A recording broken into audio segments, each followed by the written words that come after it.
Action concrète et transparence, deux maîtres mots qui guident les actions du Conseil national.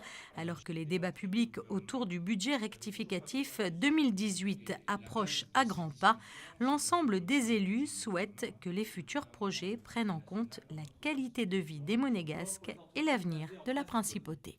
La principauté se porte globalement très bien. Vous avez vu les résultats du budget rectificatif.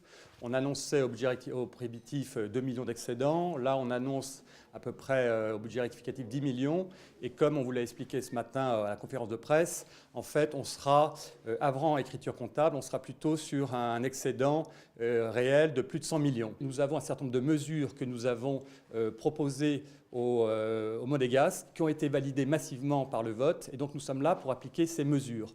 Donc nous avons discuté avec le gouvernement sur ces 3 séances. Nous avons déjà fait un pas sur certaines des mesures, comme nous l'avons dit sur les mesures concernant le doublement du budget pour la prime de fin d'année des fonctionnaires, sur l'augmentation de 50% du budget pour les bourses. Et nous avons un certain nombre encore de sujets sur lesquels nous allons travailler pendant les séances publiques qui commenceront à partir du 8 octobre et sur lesquels nous avons déjà des avancées qui n'étaient pas évidentes au départ, mais sur lesquelles nous avons des bons arguments et le gouvernement nous écoute et je pense qu'on obtiendra un certain nombre de mesures concrètes pour les Monégasques. Un autre sujet qui était central et au cœur de la campagne de Primo, la question du logement des Monégasques, une priorité absolue pour le Conseil national qui reste ferme sur ses positions.